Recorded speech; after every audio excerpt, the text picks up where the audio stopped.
Bom, minhas amigas, meus amigos de Sobral, para eu não me perder nas saudações, falar de um e deixar de falar de outro, eu vou pedir permissão a todas vocês, para saudá-los em nome de quatro prefeitos. Prefeito do Beco, maior autoridade do local, nosso querido Expedito. Prefeito de Sobral, meu querido amigo Veveu. O prefeito de Miraíma, que já falou aqui, Betão, e em nome dele eu quero cumprimentar a todas as lideranças que vieram aqui de outros municípios e cumprimentar o futuro prefeito de Sobral, com a graça de Deus, pela mão do povo sobralense, meu querido irmão Ivo Gomes.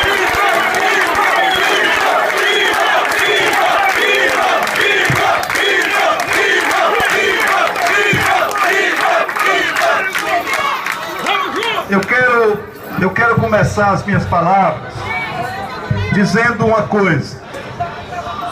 O Wilton lembrou aqui, ele só aumentou a idade. Ele falou de 15 anos. O meu sonho de 12 anos de idade era ser prefeito da minha querida cidade de Sobral. 12 anos de idade, com 12 anos de idade, era isso que eu sonhava. E o povo de Sobral me deu essa e muitas outras oportunidades, e por isso a minha primeira palavra é de extrema gratidão, é de um sentimento de dever, é de um sentimento de dívida impagável com a minha gente, com os meus conterrâneos sobralenses.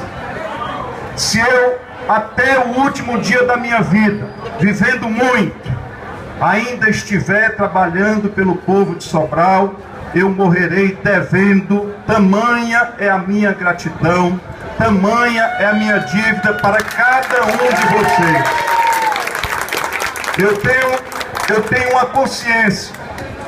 A gente vem do pó e pro pó a gente volta. Eu já fui muita coisa na minha vida, graças ao povo de Sobral. Mas nada me deixa mais feliz, nada me deixa mais alegre, não sendo nada hoje, não ocupando nenhum cargo na vida pública hoje, de poder estar na minha terra, voltar à minha terra e receber o carinho, e receber o abraço, e receber, enfim, a manifestação de solidariedade da minha gente. Vocês me conhecem aqui muito bem. Há muitos anos eu milito na vida pública, não para fazer disso um meio de vida, não para fazer disso uma forma de enriquecer e de atender aos meus amigos. Eu milito na vida pública porque eu me sinto na obrigação de poder ajudar a minha gente, ao meu povo, a melhorar de vida. Já disputei muitas eleições. Já disputei, como lembrou aqui o Padre Zé, uma de vice-prefeito em 88. Antes disso, isso é um estímulo à juventude que não esmoreça na primeira dificuldade. Antes de disputar e perder a vice-prefeitura de Sobral, eu disputei 2 vezes o Grêmio do meu colégio. Perdi as 2. E isso não me tirou o ânimo, não me tirou a disposição de continuar lutando. Depois fui candidato a deputado estadual e fui eleito 2 vezes. Depois fui candidato a prefeito de Sobral. Tive uma vitória aqui como nunca havia sido registrada antes na história do município de Sobral. Depois tive o privilégio de ser reeleito. E digo isso com muita honra, que depois de 8 anos de mandato, e governar não é fácil, porque você atende uma reivindicação e deixa de atender 2, governar não é fácil. Mesmo depois de 8 anos à frente da Prefeitura de Sobral, eu pude merecer a aprovação, que é o que para mim mais vale, que é o que para mim mais importa, de mais de 90% dos sobralenses que apoiaram a minha administração e que por isso me credenciaram a disputar o governo do Estado, e pela primeira vez na história do Estado do Ceará, na história recente pelo menos, que a gente tem notícia, um candidato a governador de oposição. Eu não era candidato do governo, não. Eu era candidato de oposição e ganhamos a eleição no primeiro turno com mais de 60% dos votos. E tive o privilégio de, na minha terra, onde as pessoas me conhecem melhor, ter mais de 80% dos votos nas 2 eleições em que disputei o governo do Estado. Eu estou dizendo tudo isso, minha irmã, meu irmão de Sobral, só para registrar o tamanho da minha gratidão e o tamanho da minha dívida que eu tenho com o povo de Sobral. Eu disputei todas essas eleições, eu falei em comícios em todas essas eleições e nunca ninguém me viu falar mal de alguém. Nunca ninguém me viu falar mal de alguém.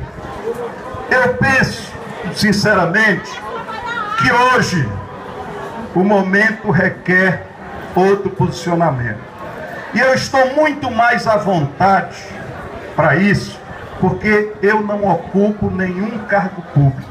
Portanto, não estou me escondendo na proteção, foro judicial privilegiado. Quem quiser me processar, pode me processar aqui no fórum, ali no fórum de Sobral. E eu não tenho medo disso. Alguém lembrou aqui do que eu disse lá na Câmara, no dia 20 e pouco de março, antevendo aquilo que eu já tinha manifestado. Eu havia dito: se esse Eduardo Cunha ganhar a presidência da Câmara, eu falei à época, 60% do mandato da Dilma estará perdido. Errei por pouco. Se a gente fizer as contas, deve dar uns 65%, se ela for afastada, como deve ser afastada no dia. Estava acontecendo ali, na eleição daquele crápula que chama Eduardo Cunha, era reunião orgânica, consistente, identificada, semelhante, farinha do mesmo saco, do que há de mais.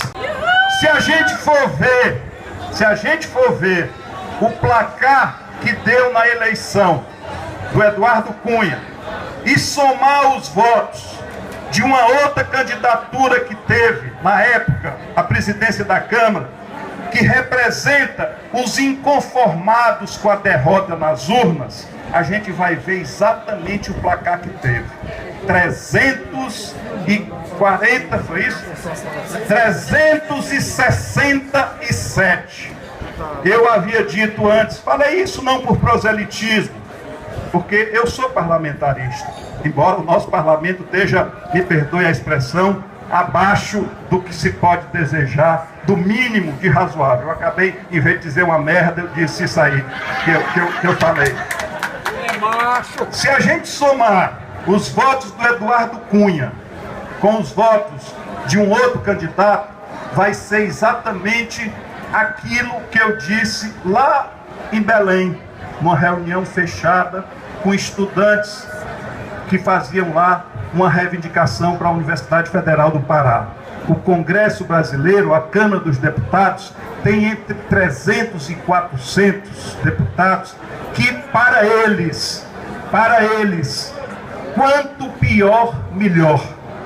Abro aqui um parênteses, eles estão pouco se lixando e pouco preocupados com o povo brasileiro. O que eles queriam e o que eles querem é que o governo esteja mal para que eles possam ser valorizados, não para atender o povo, para atender os seus interesses particulares, para achacar, foi o que eu disse lá, para chantagear, para exigir coisas que não são republicanas, que não são para a população. E esse ajuntamento é exatamente o que se reproduziu na eleição, naquele espetáculo ridículo que a gente viu no domingo na Câmara dos Deputados. É o meu filho, é o aniversário da minha comadre, a minha sogra, é a minha mãe negra, não sei das quantas, e o povo que se lixe, e a lei que seja esquecida. Aquilo ali era só para satisfazer duas comunhões, somas de interesse. Minoritário. Os 100 votos que teve o deputado Júlio Delgado, os inconformados com a derrota. O PSDB, que tem pavor a povo, só se lembra de povo em véspera de eleição e depois esquece o povo muito rapidamente, perdeu a eleição e não se conforma de ter perdido ter perdido 4 eleições seguidas. 4 eleições seguidas. Perdeu o Serra, perdeu o Alckmin, perdeu o Serra e o Aécio. 4 eleições seguidas eles perderam. Porque a gente sabe que aquilo ali representa a mesma coisa que foi o governo Fernando Henrique Cardoso. Que é o contrário de vinho, quanto mais tempo passa, ele vai ficando melhor. O Fernando Henrique Cardoso, o governo dele, quanto mais tempo passa, pior a gente tem a lembrança de que ele era, porque foi um governo que desmontou as estruturas do Brasil. Eu não vou aqui entrar em detalhes. Então é a junção dos derrotados, inconformados, com a junção dos achacadores, que estão organicamente juntos do Eduardo Cunha, que é, repito, o maior pilantra da política brasileira. Ele me processou por eu ter dito isso. E como as coisas não eram claras ainda, foi logo em seguida, em março, eu fui condenado a pagar 50 mil reais para ele. Mas a justiça tarda e não falha. Depois, quando viram aquilo que eu já sabia, eu fui inocentado e ele foi condenado a pagar as custas e os advogados do processo. Essa junção, ela tem por objetivo colocar na presidência da República uma pessoa que não tem a menor legitimidade popular. O sanguessuga ou vampiro que nós temos como vice-presidente da República, chamado Michel Temer, que muito poucos brasileiros conhecem, é há muito tempo o chefe, o presidente, o capo da máfia, que é o partido político chamado PMDB. O PMDB é um ajuntamento de achacadores de diversas regiões do Brasil. Eles não têm unidade para nada. O do Pará pensa uma coisa, o do Amazonas pensa outra, o da Bahia pensa uma coisa diferente, mas eles se juntam na hora de formar a quadrilha e fazer a pressão e fazer a chantagem para se apropriar daquilo que é público para satisfazer os seus interesses. Isso é como a gente pode resumir a trajetória da política ou da conduta na política do PMDB nos anos recentes. O PMDB lá para trás, lá muito para trás, quando chamava MDB, foi um partido importante para o Brasil voltar a ter eleição, voltar voltar a ter democracia. Mas depois os bons saíram e ficou, salvo honrosas exceções, não quero aqui generalizar, mas salvo honrosas exceções, se tornou o partido do achaque nacional, o partido do fisiologismo, o partido do dá e toma, sempre colocando o interesse público em segundo plano e sempre colocando as suas necessidades em primeiro lugar.